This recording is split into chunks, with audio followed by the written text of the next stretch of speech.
Les pilotes des années 60-70 sont considérés comme des héros. C'est le cas de François Sever.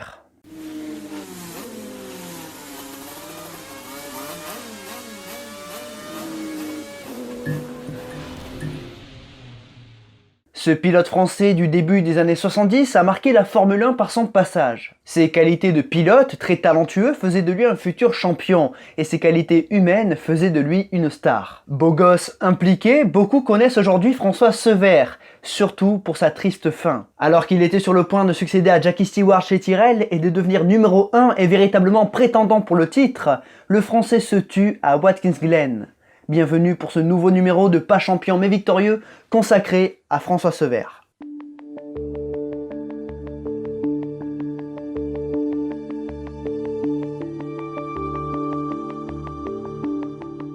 Albert François Sever Goldenberg est né le 25 février 1944 à Paris. Son père, Charles Goldenberg, était un bijoutier parisien, lui-même issu d'une famille juive russe émigrée en France. Vous imaginez bien que ce n'est pas le statut le plus avantageux lorsque les Allemands ont envahi la France au début de la Seconde Guerre mondiale. Pour éviter les déportations, Charles s'est engagé dans la résistance. Charles Goldenberg décidera avec sa femme Huguette Sever que leurs enfants prendront le nom maternel. Voilà pourquoi François Sever et pas François Goldenberg. D'ailleurs, après la guerre, le père voudra que ses enfants retrouvent le nom paternel, mais la famille s'y opposera.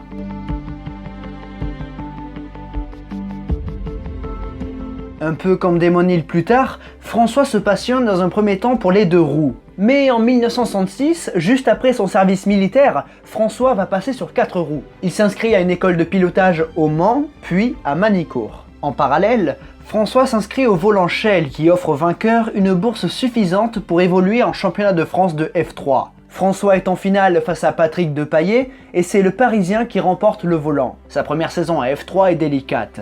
François manque d'expérience et de finances pour évoluer correctement dans ce championnat. Après avoir trouvé de nouveaux soutiens pour une nouvelle saison, François délaisse son Alpine F3 pour une Techno, voiture plus compétitive.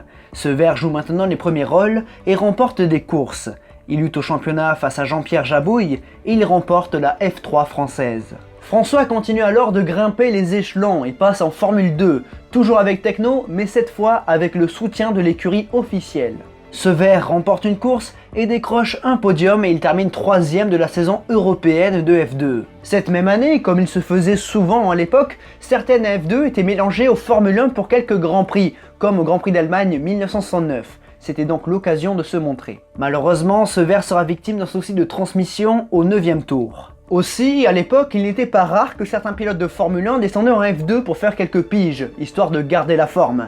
Jackie Stewart a pris ce risque. À Crystal Palace, Jackie Stewart se retrouve derrière François Sever, mais le Français ne cède pas et résiste aux multiples vainqueurs de Grand Prix de Formule 1. C'est comme ça que François Sever s'est fait remarquer par Jackie Stewart. L'Écossais ira voir son directeur, Ken Tyrrell, de surveiller ce jeune pilote. Il faut parfois savoir saisir les opportunités et François l'a fait.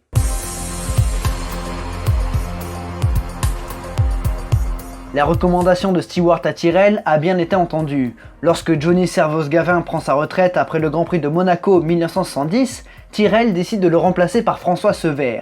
François qui en 70 continue d'évoluer en Formule 2, histoire de prendre de l'expérience. C'est donc à Zandvoort que François participe à son premier Grand Prix de Formule 1, au volant d'une March 701 du team Tyrrell. Qualifié 15e, il devra abandonner au 31e tour à cause d'une bielle défectueuse. Si dans un premier temps il est loin de son équipier champion en titre, François comble l'écart progressivement. Il termine 7ème à 2 reprises, en Angleterre et en Allemagne, et score enfin son premier point à Monza. Week-end du décès de Jürgen Rindt qui affectera beaucoup Jackie Stewart comme l'entièreté du paddock. Dès le Grand Prix suivant, Stewart hérite de la première Tyrrell, la 001, tandis que Sever conserve sa marche pour les 3 dernières courses de la saison.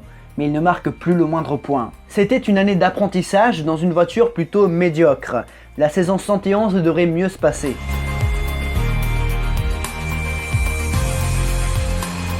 Tyrrell s'associe avec Elf comme sponsor titre, et beaucoup de mauvaises langues diront que c'est pour ça que le français a été reconduit. Mais François prouvera que non. Sever roule avec le châssis 002 tandis que Stewart récupère le 003 dès la 2e course de la saison en Espagne. Beaucoup de malchance pour Sever lors de ses 4 premières courses, mais il se montre enfin au Castellet. Qualifié 7ème, François le Français remonte jusqu'à la 2ème place et termine derrière son équipier. Il décroche une nouvelle 2ème place derrière Stewart au Nürburgring. À ce moment-là, il est 4ème du championnat à égalité avec Andretti et Regazzoni. Stewart, lui, est loin devant. En Italie, la victoire était toute proche. Dans le Grand Prix le plus serré de l'histoire de la F1, François termine 3ème à 9 centièmes de la victoire. Son heure de gloire arrive à Watkins Glen, dernière manche de la saison 71. Les deux Tyrrell mènent dans un premier temps la course, Stewart devant Sever, mais l'Écossais est victime de problèmes de pneus et laisse le Français en tête de course. Sever tiendra tout au long de la course sa première place et remporte sa première victoire en F1. Le deuxième pilote français de l'histoire à s'imposer en catégorie reine, 13 ans après la victoire de Maurice Trintignant à Monaco. C'est un changement de statut conséquent pour François. Durant cette saison 71, il a remporté une victoire, décroché 4 podiums et terminé 3ème du championnat. Et en F2, il a également décroché 3 victoires. Ce pilote charismatique s'affiche maintenant comme une future star de la F1. Il n'est plus vu comme l'élève de Stewart, mais comme son successeur.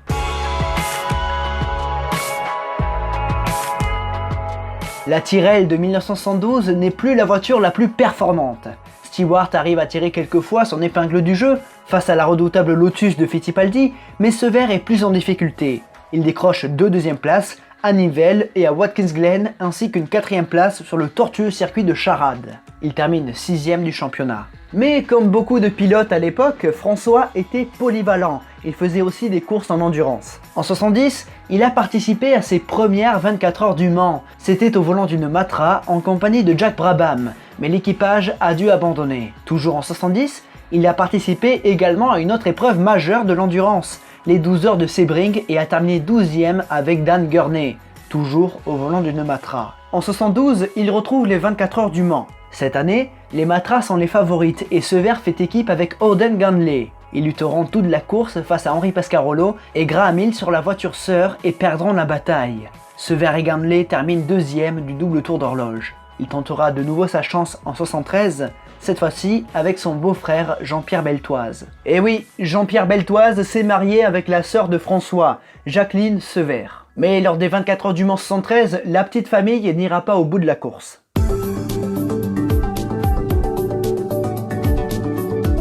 En cette saison 73, il se murmure que Stewart pourrait quitter la Formule 1. Le champion écossais est l'un des meilleurs de tous les temps et compte bien reconquérir la couronne mondiale avec une Tyrrell prometteuse. Mais 73 pourrait bien être sa dernière saison. Le danger guette tous les pilotes et Jackie a vu plusieurs de ses amis partir. François pourrait donc devenir le numéro 1 de l'écurie Tyrrell. Sever est très proche de Stewart lors de toutes les courses.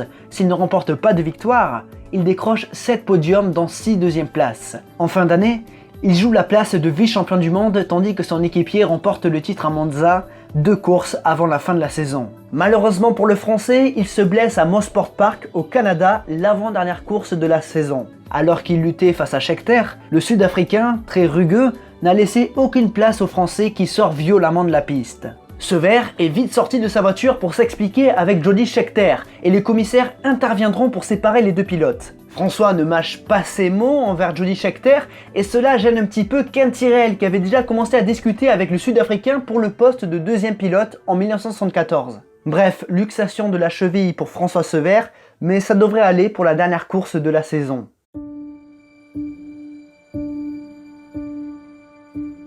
Le dernier Grand Prix de la saison 113 se dispute aux États-Unis, à Watkins Glen, circuit de sa seule victoire en Formule 1 et circuit qui lui réussit plutôt bien. François peut devenir vice-champion du monde avant de succéder à Stewart à la tête de l'équipe. Le retrait de Stewart est en effet un secret de Polichinelle. L'Écossais, très ami avec François, a promis à Ken Tyrrell de laisser la victoire à son équipier si l'occasion se présentait. Le samedi 6 octobre au matin, dans les dernières minutes de la séance de qualification, François Sever est 4ème, Stewart 6ème. Il annonce à son mécanicien, Joe Ramirez, qu'il va signer la pole position, qui serait la première de sa carrière. Le Français prend la piste pour une ultime tentative.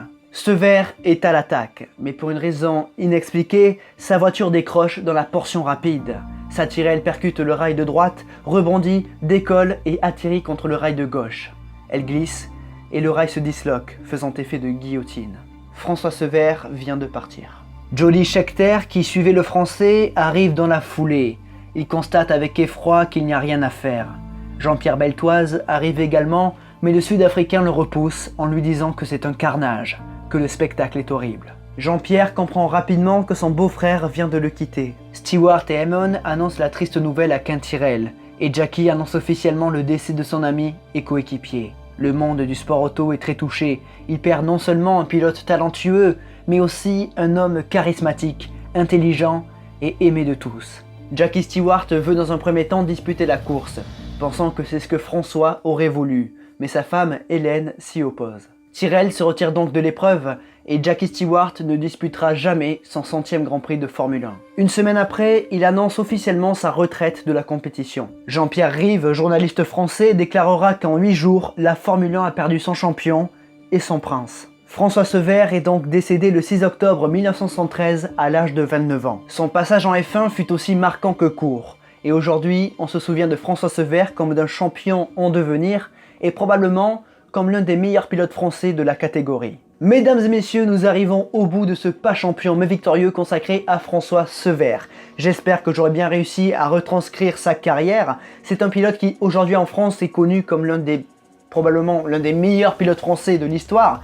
Il aurait certainement pu devenir champion du monde et forcément que son décès aura laissé un véritable trou dans le sport automobile. Si ça vous a plu, n'hésitez pas à mettre un pouce comme ça, à liker, à commenter, à partager, à vous abonner à la chaîne. C'est comme ça que vous dites, regardez, ça c'est bien, la vidéo ou la chaîne, elle est très bien. Si ça vous plaît pas, vous pouvez toujours mettre un pouce comme ça, mais ne vous sentez pas obligé. En attendant, sur le côté gauche de l'écran, les logos des réseaux sociaux, Instagram, Facebook, Discord, Utip, tous les liens en description. Ceux qui ont fait... Pardon. Ceux qui ont fait des dons sur Utip ou qui ont acheté un produit sur le shop Le Circuit vont dans s'affiche en bas d'écran. Merci à vous, n'oubliez pas qu'il y a le lien de la chaîne secondaire La Piste qui vous attend en description. Il y a de tout et de rien, surtout de rien, mais je pense que ça peut vous plaire, c'est bon délire. Mais si ça vous plaît pas, bah, tant pis, c'est une chaîne secondaire, hein, c'est fait pour ça. N'oubliez pas évidemment le commentaire, l'abonnement, le partage, la cloche et le pouce bleu. Mais surtout, n'oubliez jamais, le plus important, c'est de continuer d'aimer le sport auto, continuer d'aimer François Severt. À la prochaine. J'ai plus d'oxygène. C'est physique hein, de faire une vidéo. Parce qu'il faut tout garder, tu vois, il faut garder véritablement la dynamique, savoir parler comme il faut, articuler bien. Surtout que l'ancien micro m'a vraiment mis à l'épreuve pour ce qui est d'articuler, tellement il ne prenait plus bien le son. Celui-là c'est beaucoup mieux, je suis très satisfait et j'ai cru comprendre que vous aussi, donc tant mieux. Cet écran était éteint parce qu'il fait que chauffer sa race et du coup ça s'entend au micro. Maintenant que lui il est plus sensible, vous voyez, tout tourne autour d'un micro. Hein. Et pour la caméra, eh bien, je filme toujours avec mon téléphone. Je ne peux pas encore m'acheter de véritable caméra. Mais ça viendra, ça viendra. Le décor devrait changer dans pas trop longtemps, d'ici 1 ou 2 mois. Donc profitez bien de celui-là parce que c'est bientôt terminé. Voilà. J'ai tout dit. Ouais, on entre dans la semaine du Grand Prix de France. Il y aura 1 ou 2 vidéos dédiées. Voilà pour le petit teasing. Des bisous. Et encore, il y a un truc que vous savez pas, et ça va bientôt arriver, et vous allez voir, c'est une tuerie. Des bisous.